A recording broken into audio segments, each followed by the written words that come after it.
اسی کا ایک رخ اور بھی ہے انفرادی زندگی کا، اور وہ ہے اخلاقیات۔ حضور کا اپنا قول ہے، انما بعثت لاتمم مکارم الاخلاق، مجھے اس لیے بھیجا گیا ہے، مبعوث کیا گیا ہوں تاکہ اخلاق کی بہترین جو بلندیاں ہیں ان کی تکمیل کر دوں، اتمام کر دوں۔ اس کا مفہوم کیا ہے، اس کو سمجھ لیجیے۔ علیحدہ علیحدہ انڈیویجول ایتھیکل ویلیوز، اخلاقی قدریں مختلف انبیاء کی زندگی میں اپنے نقطۂ عروج کو پہنچ چکی تھی۔ صبر میں حضرت ایوب سے آگے کس کا مقام ہوگا؟ ان کے تو نام کا جز ہے ایوب صابر، محاورہ ہے صبر ایوب۔ تسلیم میں حضرت اسماعیل سے آگے کون جائے گا جو گردن رکھ رہا ہے، ابا جان چلائیے چھری، ستجدنی انشاءاللہ من الصابرین۔ سر تسلیم خم ہے جو مزاج یار میں آئے، اس سے کوئی اونچا مقام ہوگا؟ استقامت میں حضرت نوح سے آگے کوئی جا سکتا ہے؟ 950 برس کس پر آئے؟ 950 برس۔ فَلَبِثَ فِيهِمْ أَلْفَ سَنَةٍ إِلَّا 50 عاما۔ دعوت اور تبلیغ میں استقامت سے اس سے آگے تو کوئی مقام ممکن نہیں۔ غیرت اور حمیت اور جلال دین کے لیے حضرت موسیٰ سے آگے کون جائے؟ زہد اور لذات دنیا سے کنارہ کشی میں حضرت مسیح اور حضرت یحییٰ سے آگے کون سا مقام؟ اب کمی کون سی تھی؟ یہ ہے بات سوچنے کی۔ پھر اتمام کس کا کیا حضور نے؟ یہ اتمام ہے جامعیت کا اتمام، ان تمام اقدار کو جمع کر کے ایک بہترین گلدستہ توازن اعتدال کے ساتھ ان سب کو ایک شخصیت میں جمع کر دینا، یہ ہے وہ اتمامی اور تکمیلی شان جو محمد الرسول اللہ صلی اللہ علیہ وسلم کی ہے اس میدان میں۔ زہد بھی ہے لیکن ازواج مطہرات بھی ہے، نکاح بھی ہے۔ وہ زہد نہیں ہے کہ جو رہبانیت والا زہد ہو۔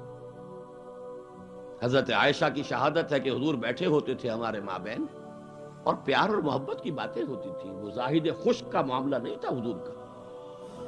حضور نے خود فرمایا مجھے تمہاری اس دنیا سے 3 ہی چیزیں پسند ہیں، ان میں سے ایک عورت کا ذکر کیا، کوئی حجاب نہیں، جو فطرت ہے جو اللہ نے بنائی ہے، بھرپور عائلی زندگی بسر کی ہے، بہت محبت کرنے والے اور محبت دینے والے شوہر تھے محمد صلی اللہ علیہ وسلم۔ لیکن جیسے ہی اذان کی آواز آتی تھی ایسے اٹھ کر چلے جاتے تھے کہ جیسے ہم سے کوئی تعلق ہی نہیں، سروکار ہی نہیں، ہم سے واقف ہی نہیں کہ ہم کون۔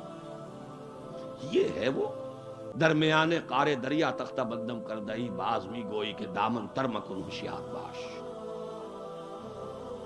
اچھا دیکھیے یاد آ گیا ہے، آپ کی بھی طبیعت اس وقت جو ہے میں تو دیکھ رہا ہوں آمادگی ہے، وقت کچھ زیادہ بھی صرف ہو جائے تو کوئی حرج نہیں۔ رجم کا ایک واقعہ ہو رہا ہے حضرت مسیح کی زندگی میں، وہ میری مگدلین پڑھا ہوگا آپ نے، زانیہ تھی، جرم ثابت ہو گیا، اسے رجم کرنے کے لیے لے کے جا رہے تھے، شور مچا ہوا تھا، حضرت مسیح بھی گزر رہے تھے، کیا معاملہ ہے؟ یہ ہے، فرمایا ٹھیک ہے چلو، خود بھی چلے۔ اب جب اسے باندھ دیا گیا، اب کھڑے ہو کے فرمایا ٹھیک ہے قانون ہے رجم کا اور یہ شریعت موسوی کا حکم ہے، رجم ہونا چاہیے، لیکن اس کو پہلا پتھر وہ مارے جس نے خود کبھی زنا نہ کیا۔ میں کہتا ہوں حیرت ناک بات ہے یہ کہ اتنی شرافت ان لوگوں میں تھی کہ ایک ایک جو ہے وہاں سے کھسکنا شروع ہو گیا، مجمع چھٹ گیا۔ یہ ایک رخ ہے زندگی کا۔ حضور کی شخصیت میں اب آپ کو 2 رخ جمع ملیں گے۔ وہ غامدیہ خاتون آئی ہے اور اس نے کہا حضور مجھ سے وہ خطا ہو گئی ہے، مجھے پاک کر دی۔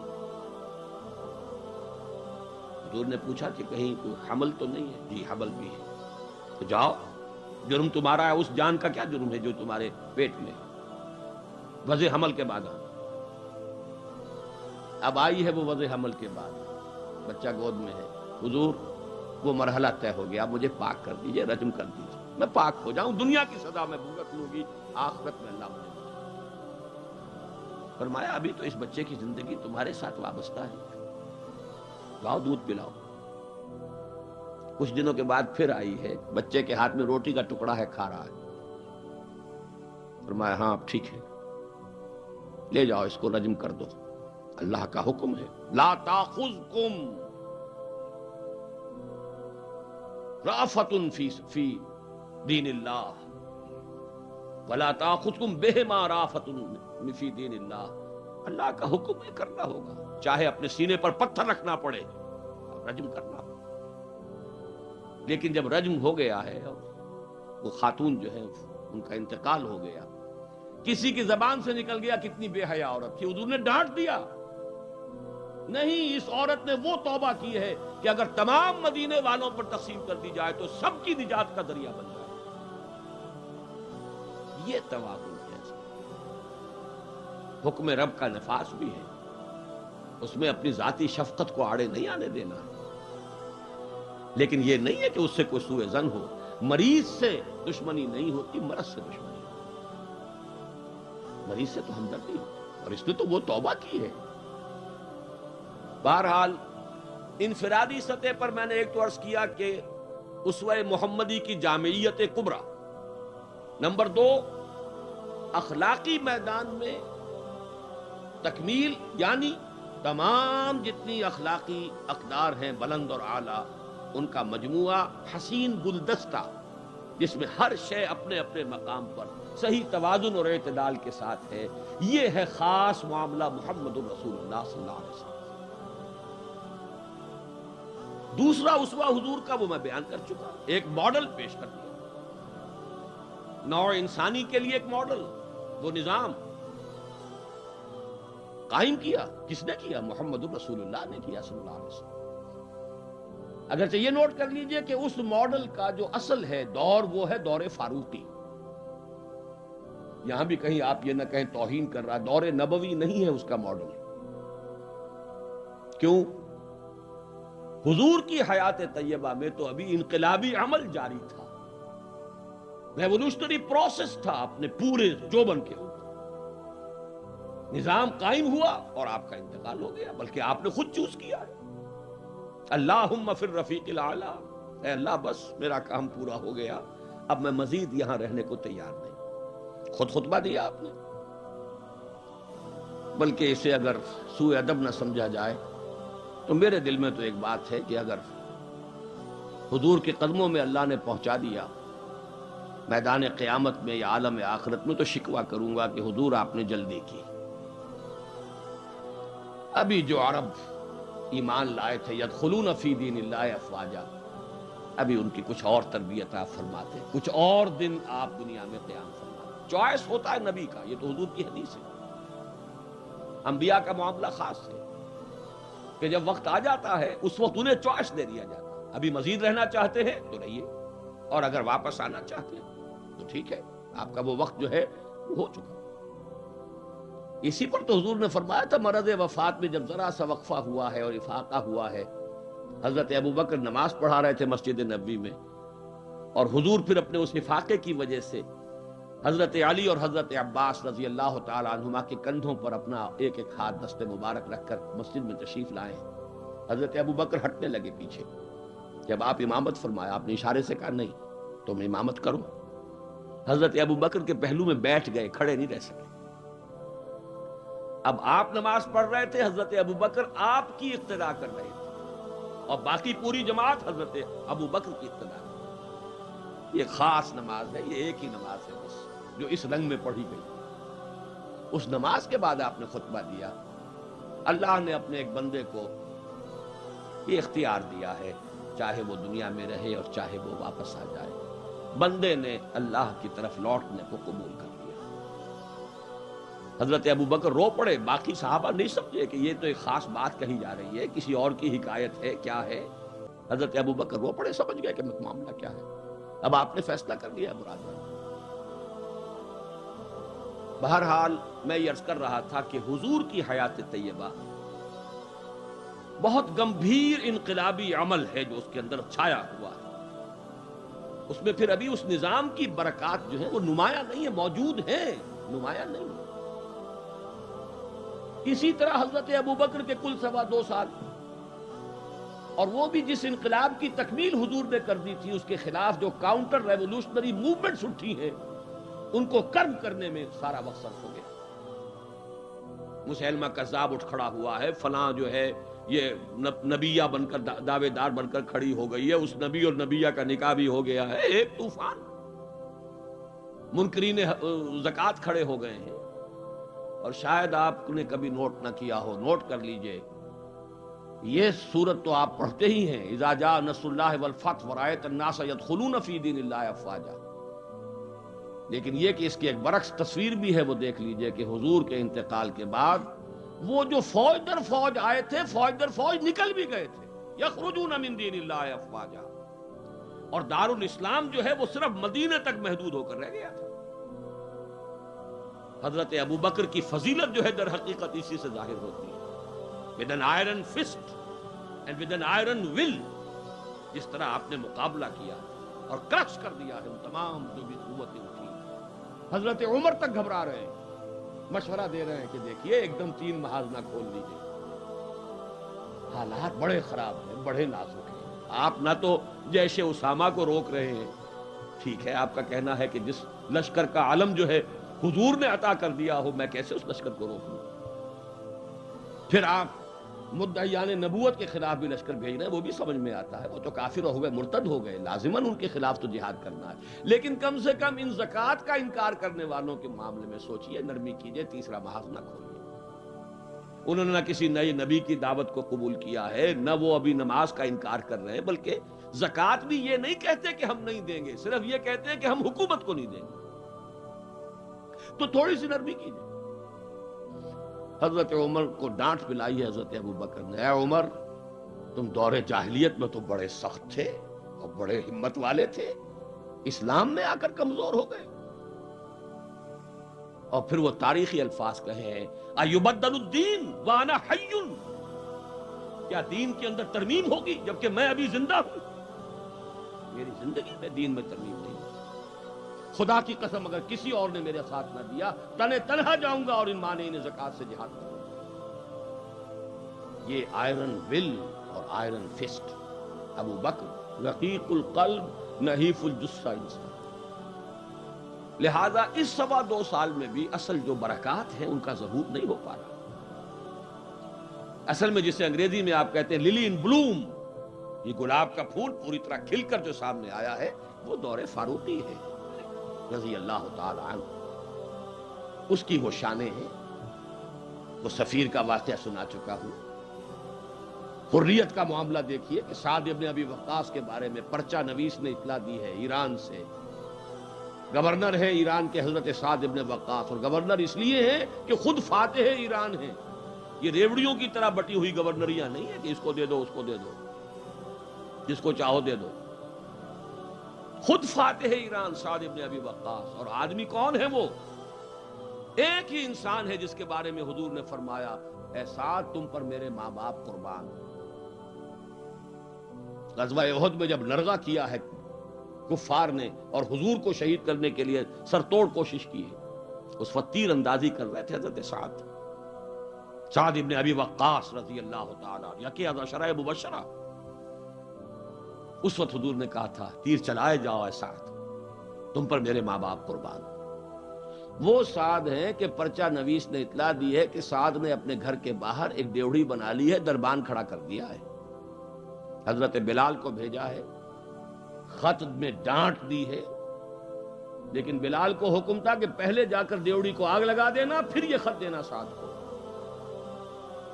نے آگ لگائی ہے پھر جا کر یہ خط دیا ہے، خط میں لکھا ہے سعد لوگوں کو ان کی ماں نے آزاد جنا تھا، تم نے انہیں اپنا غلام کب سے بنا دیا۔ حریت کیا اس سے اونچا تصور کوئی ہوگا؟ ایک عورت ٹوک رہی ہے، عمر جی محمد عورت تھی، یہ کیا تم نے حکم نافذ کیا ہے کہ مہر اس سے زیادہ نہیں ہوگا؟ ہمارے جس حق پر اللہ نے کوئی حد نہیں لگائی، تم کون ہوتے ہو حد لگانے والے؟ قرآن کی آیت ہے فآتیتم احداہن قنطارا، تم نے اگر اپنی کسی بیوی کو ڈھیروں دیا ہو سونا تب بھی واپس نہیں لے سکتے۔ جب قرآن نے ڈھیروں سونے تک کی اجازت دی ہے، تم کون ہوتے اس کے اندر ترمیم کرنے والے؟ عمر وہیں کہتے ہیں آج ایک بڑھیا نے عمر کو دین سکھایا اور آرڈیننس واپس۔ حریت، احتساب، تنقید، مساوات، اگر یہ کچھ چڑیاؤں کے نام ہیں، ہمارے لیے تو یہ چڑیاں ہیں، ان کا ہے، صرف شکلیں ہیں، نام ہیں، حقیقت کہیں نہیں۔ ان تمام چیزوں کی بتمام و کمال حقیقت دیکھنی ہو تو حضرت فاروق کا نام۔ بیت المقدس کا سفر کر رہے ہیں اور ایک اونٹ تقریباً 700 میل کا سفر، کوئی نجی سفر نہیں ہے، کوئی انٹوریج نہیں ہے، کوئی 250 300 400 آدمی ساتھ نہیں ہے، کوئی پورا بوئنگ 747 نہیں لے جایا گیا عمرے کے لیے، ایک اونٹ ایک خادم، اسی اونٹ پر راشن بھی ہے، لہذا بیک وقت 2 آدمی نہیں بیٹھ سکتے، ایک ہی آدمی سواری کر سکتا۔ ایک منزل میں خلیفہ وقت اوپر بیٹھے ہیں اور خادم نکیل پکڑ کر آگے چل رہا ہے، اگلی منزل میں خادم اوپر بیٹھا ہے اور خلیفہ وقت نکیل پکڑ کر چل رہا ہے، اور آخری وقت میں باری اتفاقاً آ گئی خادم کی، اس نے ہاتھ جوڑ دیا کہ خدا کے لیے لوگ کیا کہیں گے، میرے سر ہو جائیں گے۔ فرمایا نہیں، الدور دورک، نہیں، باری تمہاری۔ اور اس محاذ پر تھے کون کمانڈر؟ ابو عبیدہ بن الجراح رضی اللہ تعالی عنہ، امین هذه الامہ۔ جب غلغلہ ہوا، آ گئے عمر، آ گئے عمر، آ گئے، تشریف لے آئے۔ اب وہ آئے ہیں استقبال کے لیے، دیکھا کپڑے سخت میلے، ننگے پاؤں، درمیان میں کہیں کیچڑ آیا تھا، پیدل چل کے آ رہے تھے تو جوتے بھی ہاتھ میں لے لیے تھے۔ کہا یہ آپ کیا کر رہے ہیں، اپنا حلیہ کوئی درست کیجئے، یہ بڑا متمدن ملک ہے، بڑے مہذب لوگ ہیں یہ شام کے لوگ، کیا کہیں گے؟ ڈانٹ پلائی ہے حضرت ابو عبیدہ کو بھی۔ نحن قوم اعزنا اللہ بالاسلام، اے ابو عبیدہ کیا ہو گیا تمہیں؟ ہم وہ لوگ ہیں کہ ہمیں جو عزت اللہ نے دی ہے وہ اسلام سے دی ہے، کپڑوں سے نہیں دی۔ واقعہ یہ ہے کہ یہ ہے وہ heights by great man reached and kept, یہ مثالیں ہیں، یہ آئیڈیل ہے، یہ اسوہ ہے، اور اس میں کمال عمر کا نہیں ہے، کمال محمد الرسول اللہ کا ہے صلی اللہ علیہ وسلم۔ درخت اپنے پھل سے پہچانا جاتا ہے، عمر تو درخت کا پھل ہے، ابو بکر اس درخت کے پھل ہیں، صحابہ کرام اس شجرہ طیبہ کے برگ و بار ہیں، اس وقت تو محبت کا ہے صلی اللہ علیہ وسلم۔ لیکن اب آگے آئیے، اسوے کی تیسرا حصہ ہے اسوہ کا، اور یہ نوٹ کر لیجئے، جس مقام پر یہ آیت وارد ہوئی ہے سورہ احزاب میں، پہلے تو میں نے آپ کو بتایا سورہ احزاب ہی میں وہ آیت لی ہے جس میں اسوہ خواتین کے لیے حضور کے ازواج مطہرات، لیکن یہ آیت کہاں آئی ہے پرٹیکولرلی؟ وہ ہے غزوہ احزاب، جنگ کا مرحلہ۔ یہ جنگ کس لیے لڑی جا رہی تھی؟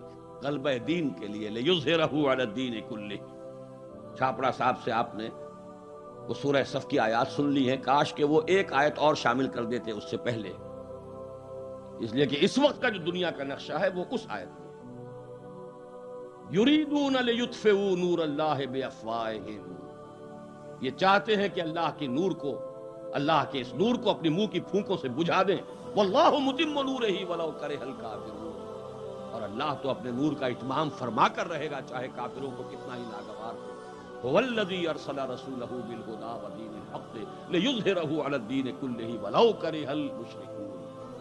اس کا ترجمہ آپ سن چکے ہیں، وہی ہے اللہ جس نے بھیجا اپنے رسول کو الہدا اور دین حق دے کر تاکہ غالب کریں اس کے کل کے کل دین پر، پورے کے پورے نظام زندگی پر، تمام کے تمام نظاموں پر، دینوں پر، چاہے مشرکوں کو کتنا ہی ناگوار ہو۔ اسی کے لیے جہاد کی پکار ہے، هل ادلکم علی تجارۃ تنجیکم من عذاب الیم تؤمنون باللہ ورسولہ وتجاہدون فی سبیل اللہ باموالکم وانفسکم۔ اسی کے لیے قتال کی ترغیب ہے، یہ اس پہلے حصے میں ہے، ان اللہ یحب الذین یقاتلون فی سبیلہ صفا کانہم بنیان مرصوص۔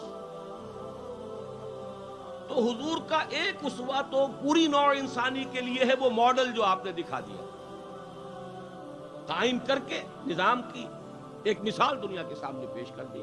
یہ ممکن ہے، قائم ہو سکتا ہے، یہ کہانی نہیں ہے، یہ تو تاریخ کا نصف النہار ہے. 5000 برس قدیم بات ہوتی تو کہتے پتہ نہیں ڈھکوسلا ہے، ہوا بھی ہے کہ نہیں ہوا. یہ تو عین ہسٹوریکل ایرا ہے، تاریخی حقائق ہیں، پوری دنیا مان رہی ہے. روز روشن نصف النہار پر سورج تاریخ کا ہے، جبکہ محمد الرسول اللہ صلی اللہ علیہ وسلم نے یہ ماڈل پیش کیا جس کا کہ اقرار اور اعتراف دشمن کر رہے ہیں. تو وہ اسوہ تو ہے پوری نوع انسانی کے لیے. میں نے آپ کو نوٹ کرایا تھا لقد کان لکم، وہ اسوہ جو اس امت کے لیے ہے وہ کون سا اسوہ ہے؟ وہ اسوہ ہے وہ طریقہ کار جس سے کہ آپ نے وہ انقلاب برپا کیا. کیسے قائم کیا؟ منہج کیا تھا، منہاج کیا تھا، طریقہ کار کیا تھا، پہلے کیا کیا تھا، پھر کیا کیا تھا، اگلا قدم اٹھایا تو کیوں اٹھایا، پہلے نہیں اٹھایا تو کیوں نہیں اٹھایا تھا. کیا سبب ہے کہ مکے میں حکم دیا جا رہا ہے چاہے تمہارے ٹکڑے اڑا دیے جائیں، تمہیں زندہ آگ کے اندر جلا دیا جائے، تب بھی تم ہاتھ نہیں اٹھاؤ گے. کفو ایدیکم، اپنے ہاتھ بندھے رکھو. نو ریٹیلیشن، نو ریونج، کوئی انتقام نہیں، کوئی قصاص نہیں. آئے گا وہ وقت جب تمہارے ہاتھ کھول دیے جائیں گے. نغمہ ہے بلبل شوریدہ تیرا خام ابھی، اپنے سینے میں اسے اور ذرا تھام ابھی. ابھی اپنے ہاتھ رو کے رکھو، چاہے تمہارے جسم کے ٹکڑے کر دو. کیا وجہ؟ پھر کیا وجہ ہے؟ ہاتھ کھل گئے، کیوں کھل گئے؟ فیصلہ کن چیز کون سی تھی؟ ہاتھ بندھے ہوئے تھے تو کیوں بندھے ہوئے تھے؟ کھلے تو کیوں کھلے؟ کب کھلے؟ کس تبدیلی کی وجہ سے کھلے؟ کیا وجہ ہے کہ سن 6 میں صلح حدیبیہ کر رہے ہیں اور بظاہر گر کر اور دب کر رہے ہیں؟ ہر مسلمان کا خون کھول رہا ہے. حضرت عمر سے تو ضبط نہیں ہو سکا. ساری عمر پچھتاتے رہے کہ میں نے گستاخی کا معاملہ کیا تھا. جو جا کر حضور سے کہا تھا کیا ہم حق پر نہیں ہیں؟ فرمایا ہاں ہم حق پر ہیں. تو پھر ہم دب کر صلح کیوں کر رہے ہیں؟ فرمایا میں اللہ کا رسول ہوں، وہی کر رہا ہوں جس کا مجھے حکم ہے. یہی بات حضرت علی نے کی جب سہیل ابن عمر نے کہا ہے کہ یہ معاہدہ جو لکھا جا رہا ہے صلح کی دستاویز، اس میں آپ کے نام کے ساتھ رسول اللہ کا لفظ نہیں ہوگا، اس لیے کہ دستاویز پر تو دونوں پارٹیز کے دستخط ہونے. اگر ہم آپ کو اللہ کا رسول مان لیں تو جھگڑا کائے گا؟ پھر ہم تو نہیں مانتے کہ آپ اللہ کے رسول ہیں. یہ معاہدہ ہوگا محمد ابن عبداللہ اور قریش کے مابین. وہی مسکرا کر بات فرمائی، تم مانو یا نہ مانو میں اللہ کا رسول ہوں، لیکن اے علی مٹا دو جو یہ کہہ رہا ہے، مان لو کہ لکھ دو محمد ابن عبداللہ. عرض کیا حضور یہ میں نہیں کر سکتا. غیرت و حمیت حضرت عمر میں ہے، حضرت علی میں ہے، کوئی فرق نہیں. کچھ فرق نہیں ان چاروں میں. معلوم ہوا ہے کرنے ایک ہی سورج کی. اس اعتبار سے نوٹ کیجئے کہ خون کھول رہا ہے، اور خون کھولنے کی مثال میں آپ کو اب دیتا ہوں. ایک ایک شخص کا خون کھول رہا ہے، یہاں تک کہ ابو بکر کا خون کھول رہا ہے. یہ دوسری بات ہے، ضبط اتنا ہے کہ بولے نہیں. کیسے معلوم ہوا کہ خون کھول رہا تھا ابو بکر کا بھی؟ جب صلح ہو گئی حضور نے فرمایا مسلمانوں اب احرام کھول دو، جو ہدی کے جانور ہیں یہیں ذبح کر دو. کوئی نہیں اٹھا. دوسری مرتبہ فرمایا مسلمانوں اٹھ جاؤ، اٹھو، اب جو ہو گیا صلح ہو گئی ہے، احرام کھول دو. کوئی نہیں اٹھا. ابو بکر بھی نہیں اٹھے، ایک آدمی نہیں اٹھا. تیسری مرتبہ پھر کہا. حیران ہو گئے کہ یہ صحابہ کا یہ بات، حضور کا حکم. اس کی ایک توجیہ ہے وہ میں بعد میں عرض کروں گا، لیکن پہلے واقعہ کیا اس کو سمجھیے. دل گرفتہ ہو کر حضور اپنے خیمے میں گئے، ناراض ہو کر، دل گرفتہ.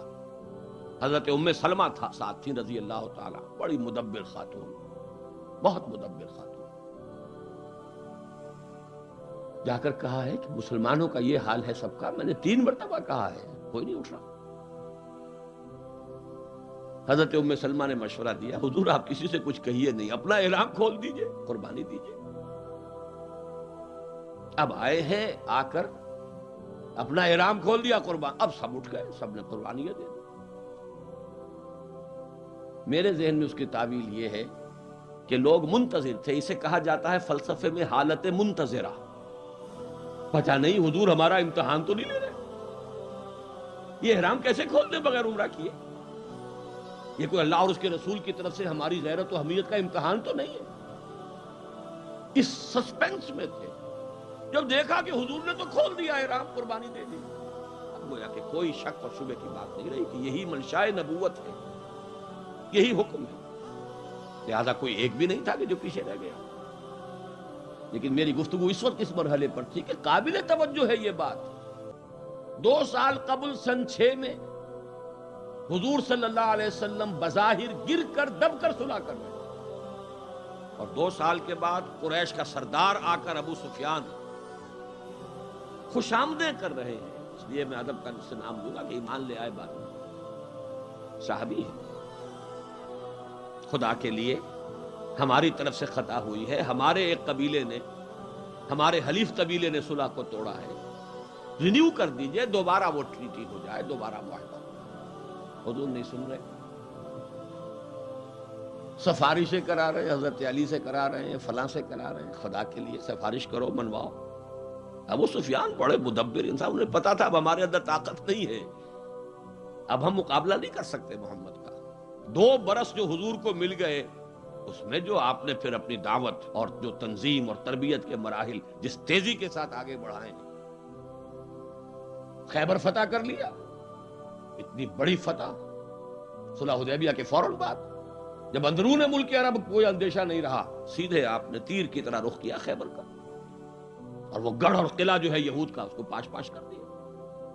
اب طاقت اتنی ہو چکی تھی کہ ابو سفیان کو معلوم تھا we are no match to محمد نام صلی اللہ علیہ وسلم۔ اس لیے بلکہ اس میں بھی واقعہ سن لیجئے، حضرت ام حبیبہ ابو سفیان کی بیٹی ہے، حضور کے نکاح میں ہے، معلوم ہوا کہ this is the nearest approach، اس سے زیادہ سفارش اور کون سی ہوگی؟ اپنی بیٹی جو ہے خود نبی کے گھر میں، بڑی امیدیں لے کر گئے ہوں گے ابو سفیان۔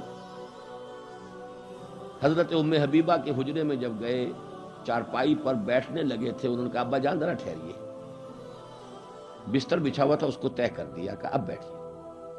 اب یہ قریش کا سردار، مکے کا چیف، پوچھتے ہیں بیٹی یہ بستر میرے لائق نہ تھا یا میں اس بستر کے لائق نہ تھا؟ فرمایا ابا جان آپ اس بستر کے لائق نہیں ہیں، یہ محمد الرسول اللہ کا بستر ہے، آپ مشرک ہیں، کافر ہیں، نجس ہیں۔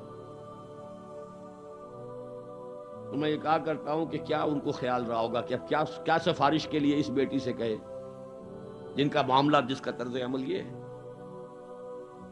لیکن قابل غور ہے، سیرت پر اس اعتبار سے غور نہیں ہوا ہے۔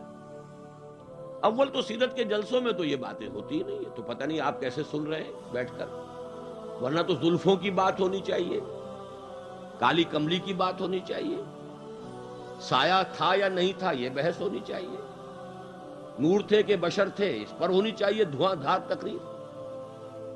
یہ چیزیں جو میں کہہ رہا ہوں یہ تو سیرت کے موضوعات میں سے شماری نہیں ہوتی، لیکن یہ کہ جلسوں کو چھوڑیے، کتابوں میں نہیں ہے،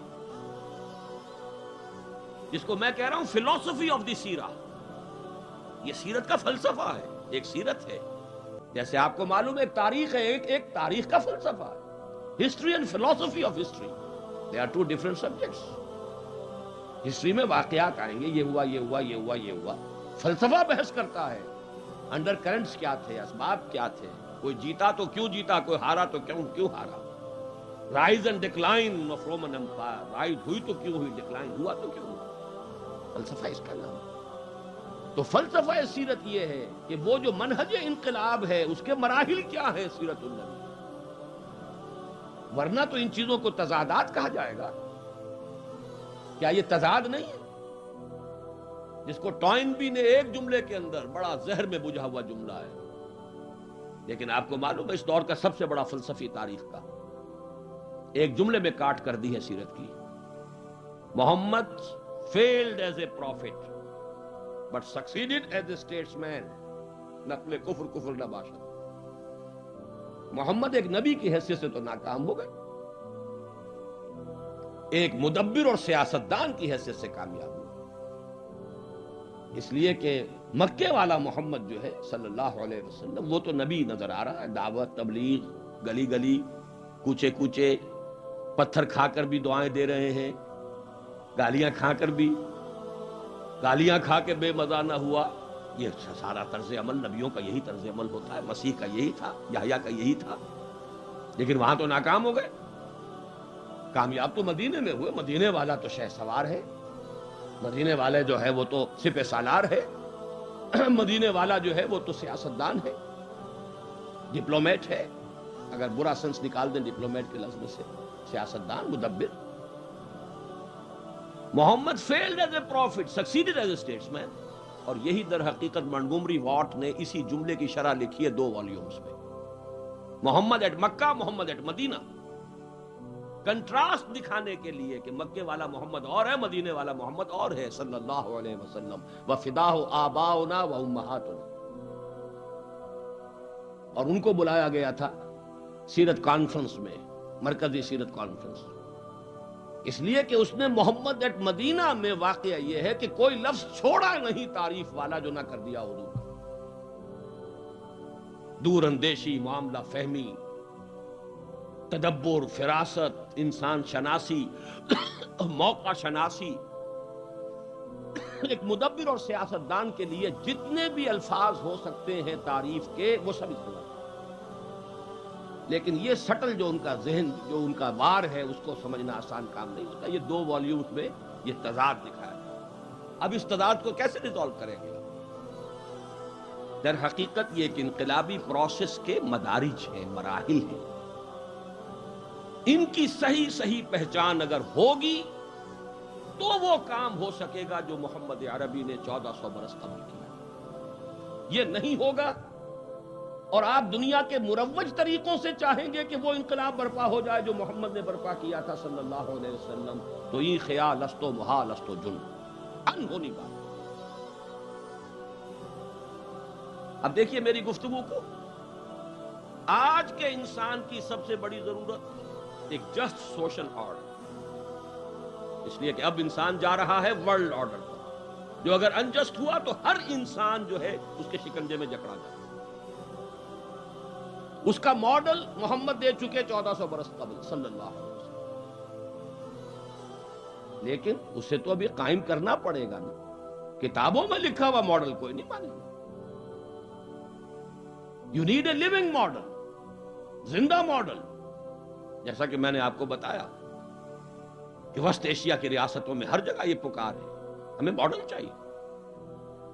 وہ ماڈل کیسے وجود میں آئے گا؟ بالکل اسی طرح جیسے کہ پہلے وجود میں. اور یہ بھی قول ہے جو کہ آج تذکرہ ہوا تھا مولانا ابوالکلام آزاد مرحوم کا، کیونکہ جہاں تک 1912 سے 1920 تک کا ابوالکلام ہے میں انہیں اون کرتا ہوں. 1920 کے بعد والے ابوالکلام سے مجھے کوئی سروکار نہیں، لیکن 1912 سے 1920 تک کا ابوالکلام میں کہہ سکتا ہوں میرا دادا پیر ہے. اس لیے کہ میرے پیر اور جن کو میں سمجھتا ہوں کہ پھر مانوی تسلسل ہے وہ مولانا مودودی ہے. وہ ابوالکلام کا مانوی تسلسل ہے، لیکن وہ بھی 1939 سے 1947 تک کا مودودی، بعد کا نہیں. بعد کے مودودی نے جو کچھ یہاں آ کر سیاست کا رخ اختیار کیا ہے اسے میں صحیح نہیں سمجھتا. ہاں 1939 میں جو مضامین لکھے تھے، مسلمان اور موجودہ سیاسی کشمکش حصہ سوم، اس کی بنیاد پر جو جماعت قائم ہوئی تھی وہ غیر سیاسی خالص انقلابی جماعت تھی. اس نے تحریک پاکستان کا بھی ساتھ نہیں دیا، 46 کے الیکشن تک میں حصہ نہیں لیا، کسی ایک شخص سے نہیں کہا کہ ووٹ دو، نہ خود دیے. وہ ایک ریولوشنری پارٹی تھی، جبکہ پاکستان میں آ کر وہ ایک پولیٹیکل پارٹی بن گئی، اسلام پسند قومی سیاسی جماعت، جبکہ اس سے پہلے وہ اصولی اسلامی انقلابی جماعت تھی. 8 سال ابوالکلام کے، 8 سال مولانا مودودی کے. آئی اون دیم، اور میں خود اپنے آپ کو انہی کا تسلسل سمجھتا ہوں. اسی اعتبار سے ابو الکلام کی بات سنا رہا ہوں. 1912 میں انہوں نے یہ قول الہلال میں لکھا، اسے منسوب کیا حضرت امام مالک رحمہ اللہ سے، امام مدینہ، کہ ان کا یہ قول ہے لا يصلح آخر هذه الامہ الا بما صلح به اول. اس امت کے آخری حصے کی اصلاح نہیں ہو سکے گی مگر اسی طور پر، اسی طریقے سے، اسی منہاج سے جس سے کہ پہلے حصے کی اصلاح ہو. بلکہ ایک صاحب ہے قاضی محمد حمید فضلی، خانقاہ فضلیہ شیر گڑھ ضلع مانسہرہ میں، چند سال قبل ان کے میرے پاس پھر خطوط آئے جب میں نے یہ قول ابو الکلام کے حوالے سے امام مالک کی طرف منسوب کر کے شائع کیا تھا میثاق میں. انہوں نے کہا نہیں، میری تحقیق یہ ہے کہ یہ قول ابو بکر ہے رضی اللہ تعالی عنہ، اور امام مالک بھی اس کے ناقل ہیں. تھوڑا سا لفظی فرق ہوا ہے، انہوں نے وہ روایات بھی دے دی. بہرحال یہ جان لیجئے کہ اب ہمارے لیے جو سب سے بڑا ماڈل جو ہے سیرت النبی کا، وہ منہج انقلاب نبوی ہے. کیسے برپا کیا، اس کی وجہ کیا ہے؟ دیکھیے، ایک وجہ تو میں پہلے بیان کر چکا ہوں، پوری عالم انسانیت کی ضرورت ہے جسٹ سوشل آرڈر. اب دوسری وجہ خاص پاکستان اور پاکستانی مسلمان قوم کے حوالے سے سمجھ لیجئے. ہمارے لیے زندگی اور موت کا سوال ہے. اگر وہ نظام ہم نے یہاں قائم نہیں کیا تو یہ ملک نہیں رہے گا.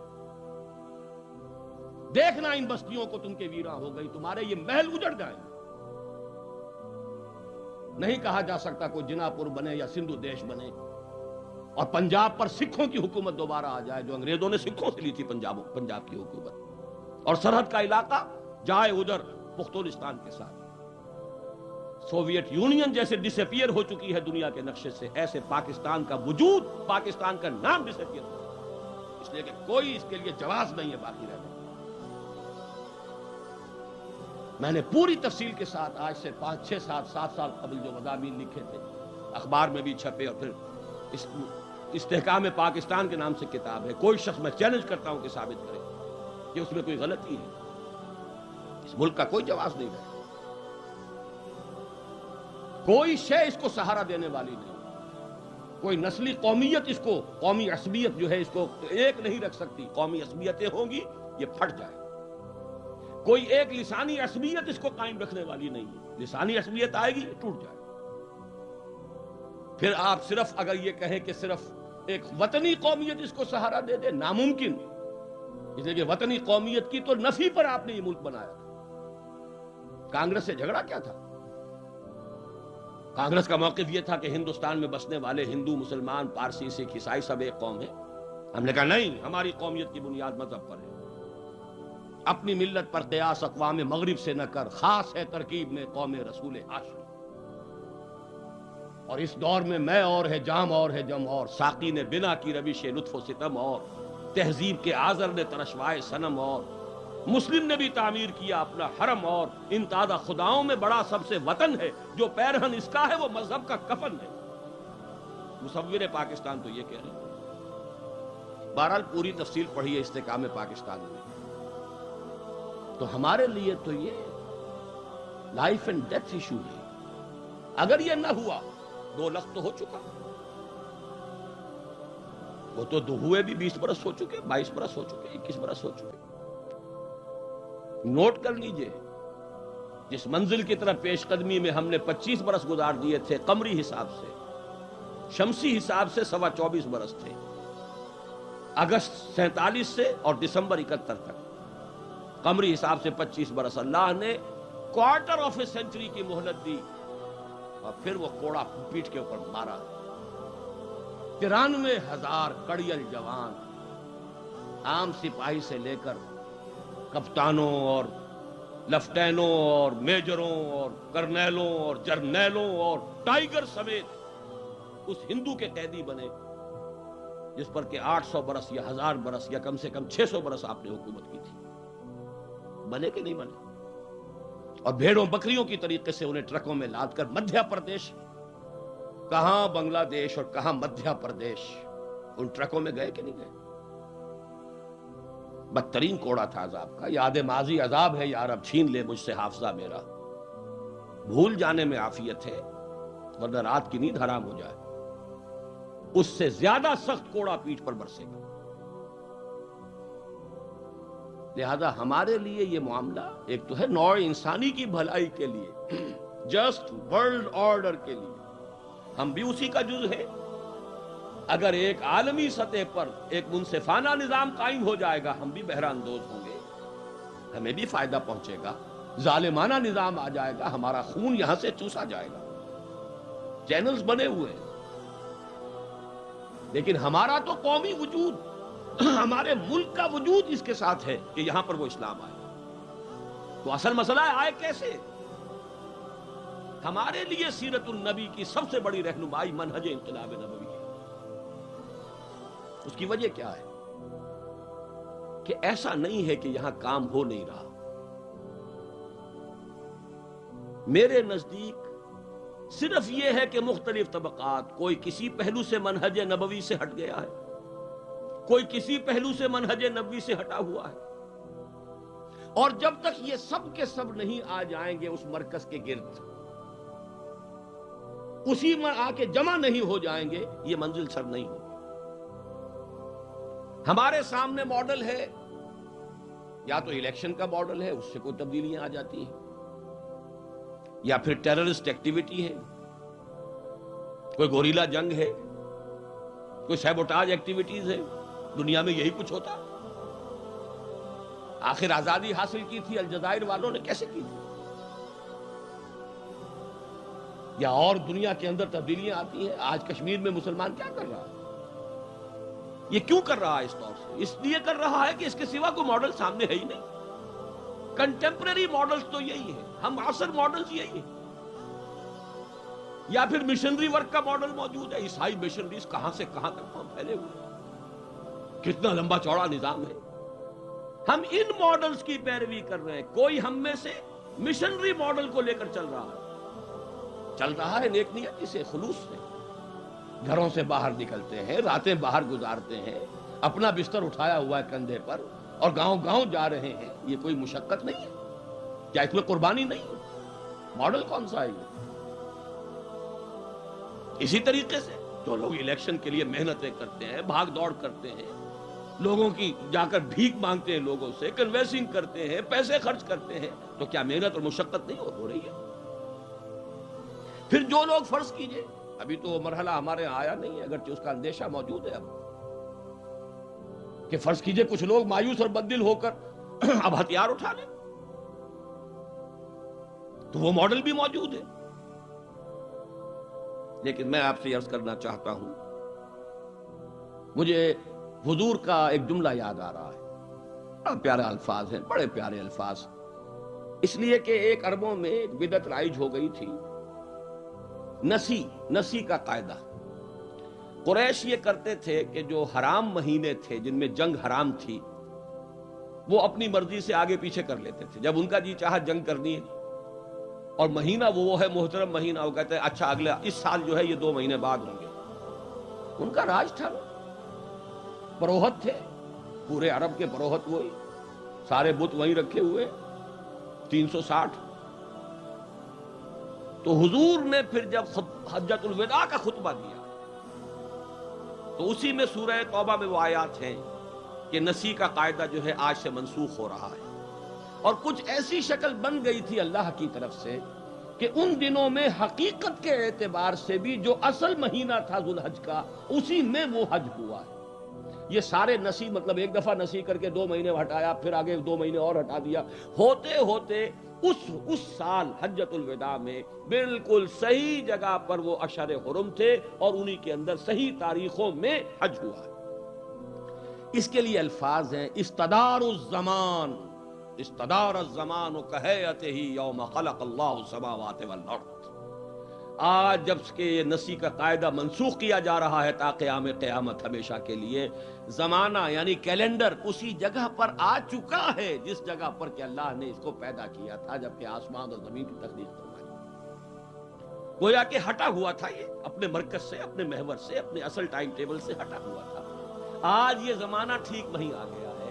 وہی بات میں عرض کر رہا ہوں کہ مختلف طریقے جو کچھ ہٹے ہوئے ہیں، کوئی کسی پہلو سے، کوئی کسی پہلو سے، اگر وہ اس منہج انقلاب نبوی پر آ کر جمع ہو جائیں تو واقعہ یہ ہے کہ دیکھتے دیکھتے یہاں پر حالات کے اندر تبدیلی آ سکتی ہے۔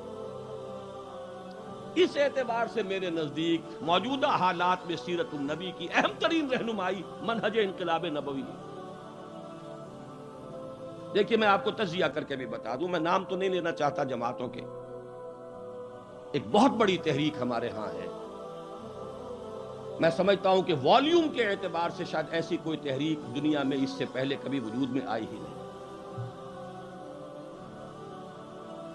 نیکی کی تلقین ہو رہی ہے، گاؤں گاؤں پھر کر، قریہ قریہ، بستی بستی، اپنا خرچ، اپنا کرایہ، اپنا کھانا، چٹائیوں پر سونا، مسجدوں میں راتیں بسر کرنا، نیکی کی تلقین، امر بالمعروف، فضائل کی تلقین جتنے بڑے پیمانے پر ہو رہی ہے تاریخ انسانی میں اس کی کوئی نظیر نہیں۔ 20-20، 25-25 لاکھ کا مجمع، پاکستان میں تو 10 لاکھ سے زیادہ نہیں جاتا ہے مجمع، لیکن ہندوستان میں بھوپال میں 25-25 لاکھ کا مجمع جمع، ٹونگی مشرقی پاکستان جو بنگلہ دیش ہے 25-25 لاکھ کا مجمع جمع، اتنی بڑی تحریک، لیکن صرف نیکی کی تلقین ہے، اس میں بھی عبادات، اتباع سنت، اس سے آگے بڑھو، ایک قدم آگے بڑھا لیں، امر بالمعروف کے ساتھ ساتھ نہی عن المنکر بھی تو کریں۔ قرآن میں جہاں آیا ہے دونوں چیزیں جڑی ہوئی آئی ہیں، کنتم خیر امۃ اخرجت للناس تأمرون بالمعروف وتنہون عن المنکر وتؤمنون باللہ وَلْتَكُن مِّنكُمْ أُمَّةٌ يَدْعُونَ إِلَى الْخَيْرِ وَيَأْمُرُونَ بِالْمَعْرُوفِ وَيَنْهَوْنَ عَنِ الْمُنكَرِ وَأُولَٰئِكَ هُمُ الْمُفْلِحُونَ يَا بُنَيَّ أَقِمِ الصَّلَاةَ وَأْمُرْ بِالْمَعْرُوفِ وَانْهَ عَنِ الْمُنكَرِ وَاصْبِرْ عَلَىٰ مَا أَصَابَكَ إِنَّ ذَٰلِكَ مِنْ عَزْمِ الْأُمُورِ۔ 10 مقامات قرآن مجید میں ہیں جہاں یہ امر بالمعروف کے ساتھ نہی عن المنکر بھی ہے۔ ٹھیک ہے، آپ تشدد نہ کریں، آپ طاقت نہ استعمال کریں، آپ زبان سے تو کہیے، من رأى منكم منكرا فليغيره بيده فإن لم يستطع فبلسانه فإن لم يستطع فبقلبه وذلك أضعف الإيمان۔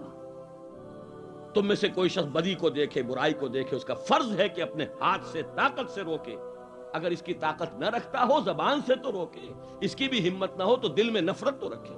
ہمیں یقین ہے دل میں نفرت ہے، لیکن یہ کہ اگلا قدم بڑھائیں، زبان سے تو کہیں، باز آؤ حرام خوریوں سے، ختم کرو اس سود کے نظام کو، کہو تو صحیح خدا کے بندو۔ یہ کیا ہو رہا ہے؟ آپ نے دیکھا ہوگا وہ نہی عن المنکر ہی کے لیے، اور وہ بھی زبان ہی ہے۔ آپ نے دیکھا ہوگا وہ اشتہار جو میں نے شائع کیا ہے کہ اخبار والوں سے اپیل کی، خدا کے لیے شرم کرو، صرف پیسوں کے لیے اور صرف مفاد کے لیے یہ رنگین ایڈیشن اور خواتین کی تصویریں گھر گھر پہنچائی جائیں، اور ایک سے ایک آگے جا رہا ہے، مقابلہ ہے، کون زیادہ کلیئر پکچر شائع کر سکتا، کون اس سے زیادہ آگے جو ہے شہوت انگیز تصویریں شائع کر سکتا، سارا مقابلہ اس میں ہو۔ اور ایک دفعہ میں نے ایک صاحب سے کہا تھا، میر خلیل الرحمان صاحب فوت ہو گئے، ان سے میں نے کہا تھا خدا کے لیے آپ سوچئے، دولت کے اتنے انبار آپ کے پاس ہو چکے ہیں، آپ ایک بڑی اسٹیٹ کے مالک ہیں، اس وقت کیا پیسہ ہی ہے، آخر موت بھی تو آنے والی ہے۔ میں نے دیکھا تھا ان کے چہرے پر اس وقت آثار تھے، میں نے محسوس، جس زمانے میں جنگ میں میرے مضامین چھپ رہے تھے، ان سے کچھ ملاقاتیں ہوتی تھی، استحکام پاکستان پہلے جنگ ہی میں تو چھپا تھا، تو جب یہ رابطہ ہوا میں نے کہا کم سے کم مجھے تو کہنے کا حق ادا کر رہے تھے، مجھے امید تھی کہ کچھ سوچیں گے، لیکن نہیں۔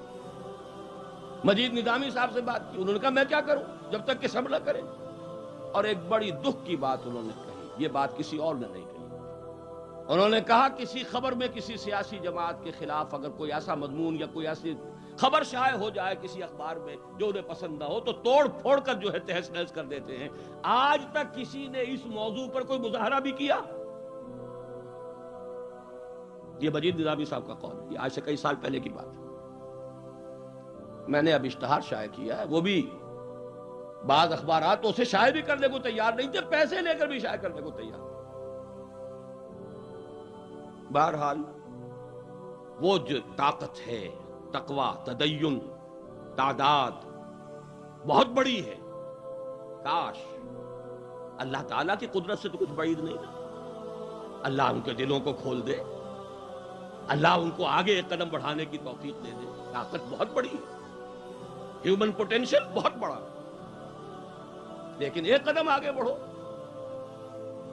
نہیں عن المنکر، آپ میں سے جو حضرات بھی اس ضمن میں کچھ خدمت سر انجام دینا چاہیں، اس موضوع پر میری ایک کتاب ہے، امت مسلمہ کے لیے سہ نکاتی لاہے عمل اور نہیں عن المنکر کی خصوصی اہمیت، خاص طور پر میں نے تبلیغی بھائیوں ہی کے لیے وہ کتاب لکھی، اور اس میں مولانا الیاس رحمہ اللہ اور پھر مولانا ارشام الحسن صاحب، ان کے بزرگوں کی چیزیں نقل کی ہیں صاحب، کہ وہ تو یہ کہہ کر گئے تھے۔